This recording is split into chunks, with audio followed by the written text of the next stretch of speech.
Yan, meron na kayong minus. Mamaya magdadalan pa yan. O, daddalan din naman yung mga points. Okay, magdadala. Ayan. Sabi dito, may minus 20 ang team na may maliliit na master at apprentice. So, meron ng minus ang Starlight. Meron din minus ang Zodiac. Ang meron plus points ay ang Celestial. Dahil maaga pa lang ay kumpleto na ang kanilang master at apprentice. O mamaya, sabihin ko, kaninong team ang may pinakamaraming hindi nadala ang ID? Blue yan. Color yellow na balloon. So ito, madali itong pumutok. So ang gagawin natin is kailangan ko lang ng 7 players. Oh, wait lang! Sandali! Wait lang. Tingnan mo na ang ating instructions. Makinig mo na, makinig. 7 players kada team. And then, ang gagawin is, from dito, teachers, pagkagin kayo ng tatlong upuan dito. Yan. Iikot din sa tatlong upuan na yan. And then, ipapasa sa complaint. Okay? Bakit ganito? Ganito.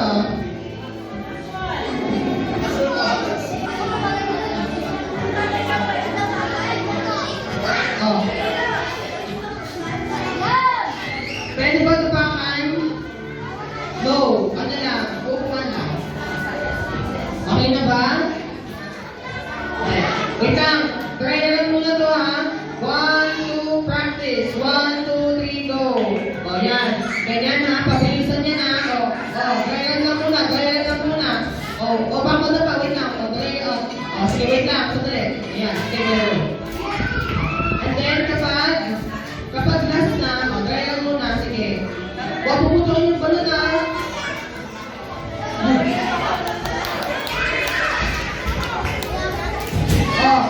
Ayan. Okay. Ayan. Okay, ganito ako na. Okay? Teachers, tignan niyo kasi yung tulong player para hawakan yung upuan, para ma-secure, okay? Okay.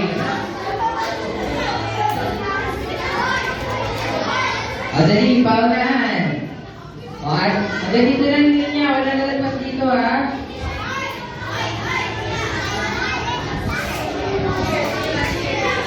Wait lang, parinig mo na ako ng cheer. Ng Zodiac. Ay, ang Celestial. Ay, ang Starlight naman.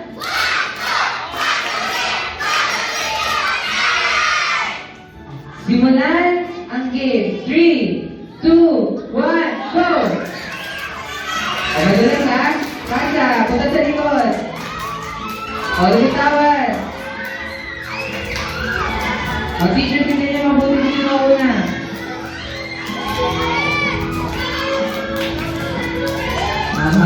Last 2 for Starlight. Last 2 for Zodiac. Last 1 for Celestial.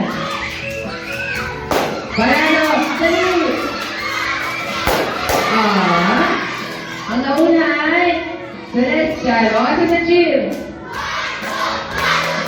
Ay, ulit. Yung pangalawa? Okay, makinig ha. Ang mga pagpapalang natatamo ng mga malapit sa Diyos. Ito ay matatagpuan sa Awit 23. Awit 23, magmula 1, verse 1 hanggang verse 4. Saan matatagpuan? Okay.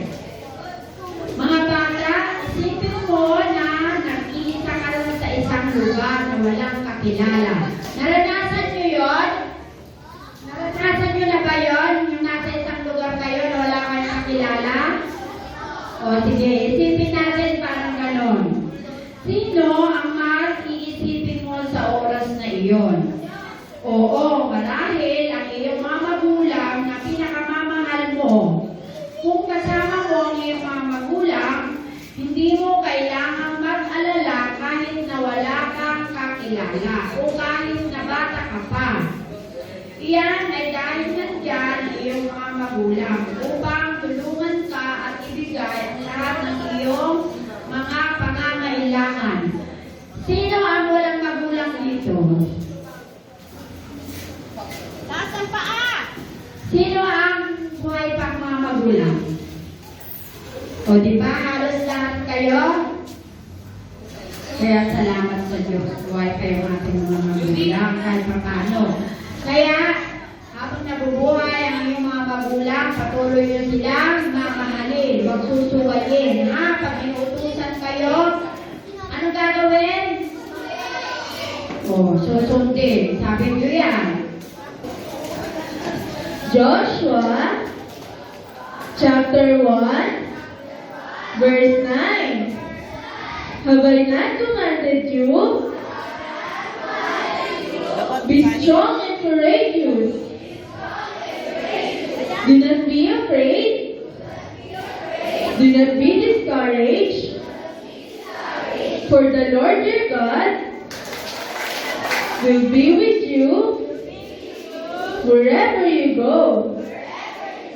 Joshua chapter 1 verse 9.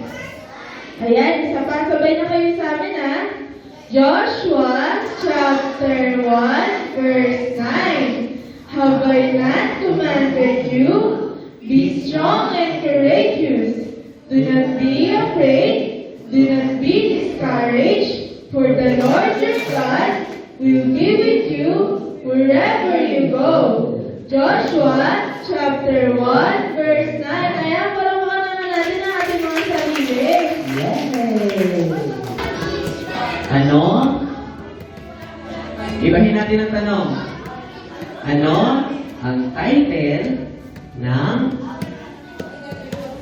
Second Day Merry Making? 1, 2, 3, go!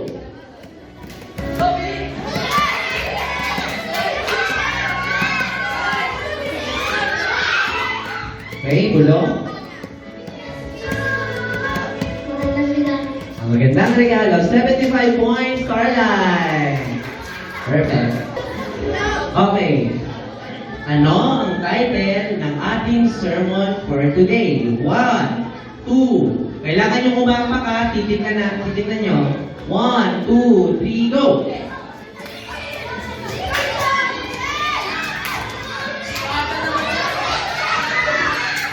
Ayan, nice. Sino nakakuha? Oh, siya.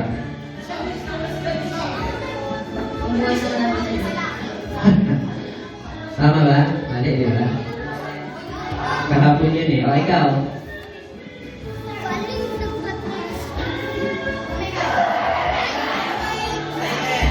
Title, hindi verse.